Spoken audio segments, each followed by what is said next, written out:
Assalamualaikum warahmatullahi wabarakatuh. Nama saya Nita Febrianti dengan nomor NIM 1908202140.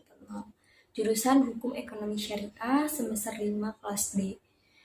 Tujuan saya membuat video ini dikarenakan untuk memenuhi tugas ujian akhir semester mata kuliah Etika Bisnis Islam.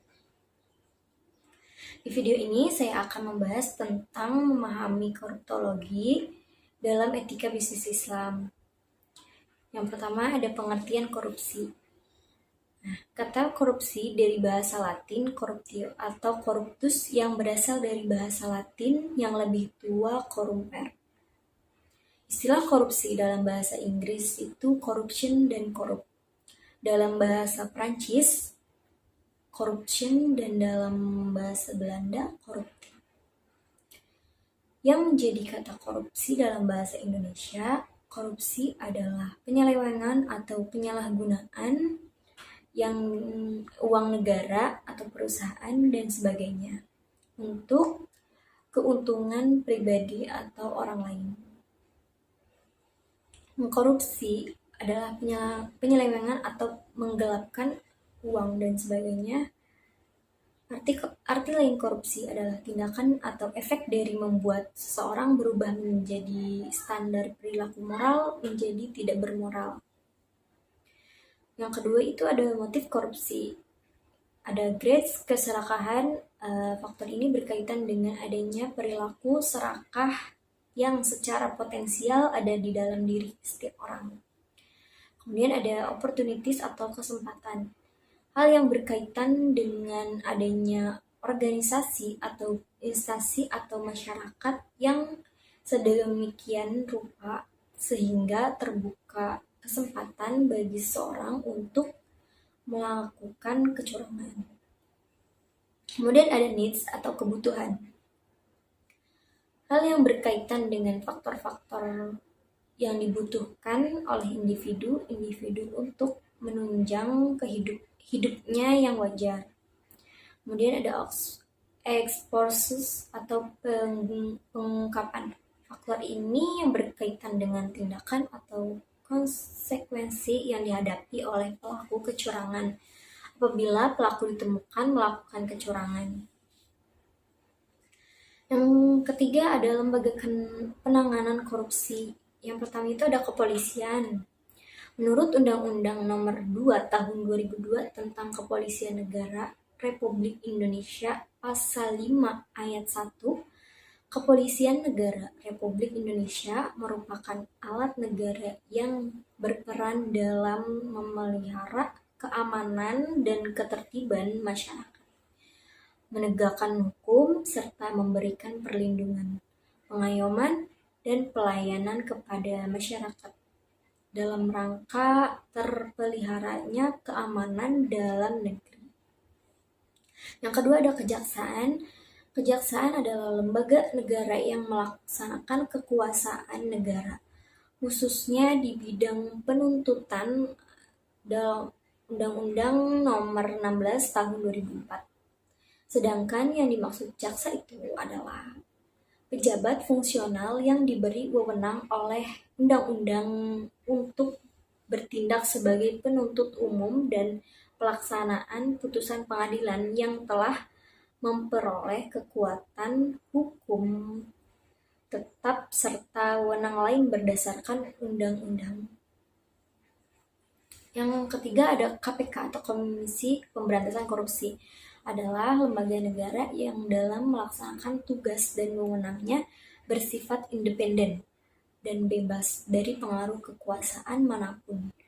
Itu dalam Undang-Undang Nomor 30 Tahun 2002. Yang keempat ada peran akuntan dalam pencegahan korupsi.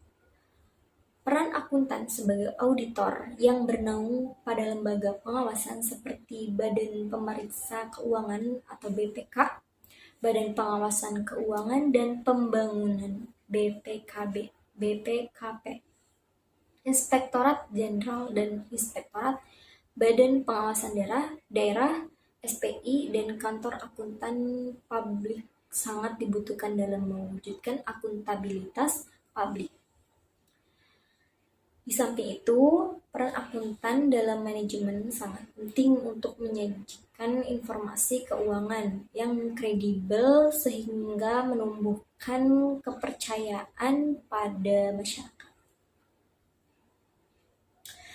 Yang kelima ada aturan etika profesi, yaitu prinsip-prinsip etika profesi seperti keadilan, tanggung jawab, dan otonomi.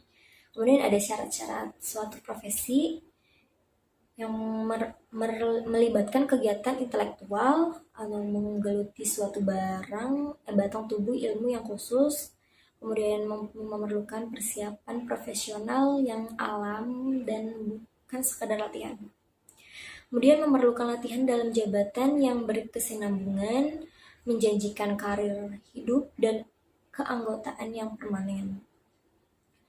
Kemudian ada mementingkan layanan di atas keuntungan pribadi, mempunyai organisasi profesional yang kuat dan terjalin erat, menentukan baku standarnya sendiri. Dalam hal ini adalah kode etik. Penerapan etika dalam profesi, yaitu nilai-nilai etika itu tidak hanya memiliki satu atau dua orang atau segolongan orang saja, tetapi milik setiap kelompok masyarakat, bahkan kelompok yang paling kecil yaitu keluarga sampai pada suatu bangsa. Yang kedua, kemudian salah satu golongan masyarakat yang mempunyai nilai-nilai yang menjadi landasan dalam pergaulan baik dengan kelompok atau masyarakat umumnya maupun dengan sesama anggotanya, yaitu masyarakat profesional.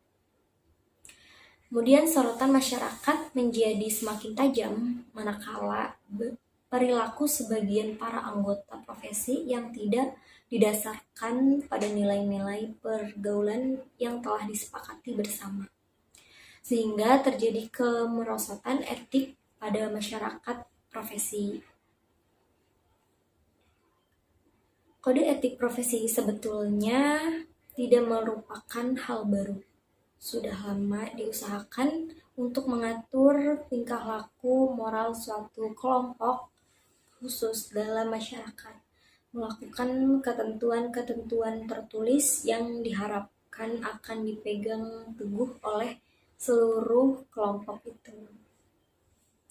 Kemudian yang keenam ada interpretasi etika kode akuntan Indonesia yang baru terdiri dari 3 bagian menurut Proceeding Kongres 7 1998, yaitu kode etik umum. Terdiri dari prinsip etika profesi yang merupakan landasan perilaku etika profesional, memberikan kerangka dasar bagi aturan etika dan mengatur pelaksanaan pemberian jasa profesional oleh anggota, meliputi tanggung jawab profesi, kepentingan umum, integritas, objektivitas, kompetisi dan kehati-hatian profesionalnya, kerahasiaan, perilaku profesional dan standar teknis. Kedua ada kode etik akuntan kompartemen, dipisahkan oleh rapat anggota kompartemen dan mengikat seluruh anggota kompartemen yang bersangkutan. Yang ketiga ada interpretasi kode etik akuntan kompartemen, merupakan panduan penerapan kode etik akuntan kompartemen. Pernyataan etika profesi yang berlaku saat ini dapat dipakai sebagai interpretasi dan aturan etika Islam sampai dikeluarnya aturan dan interpretasi baru untuk menggantikannya. Kemudian ada yang ketujuh, korupsi dalam pandangan agama. Pandangan Islam tentang perbuatan korupsi kemudian meninggalkan perbuatan tersebut karena bertentangan dengan maqasid asy-syariah, yaitu hifz al-mal atau terpeliharanya harta rakyat dari penyelewengan. Dari sinilah ulama klasik maupun kontemporer sepakat bahwa perbuatan korupsi hukumnya haram karena bertentangan dengan prinsip maqasid al-syariah dengan alasan sebagai berikut. surat Al-Imran ayat 161, Al-Anfal ayat 7, dan Al-Zulkifli ayat 65, dan Qolusi. Mungkin cukup sekian dari saya, kurang lebihnya mohon maaf. Wabillahi taufiq wal hidayah. Wassalamualaikum warahmatullahi wabarakatuh.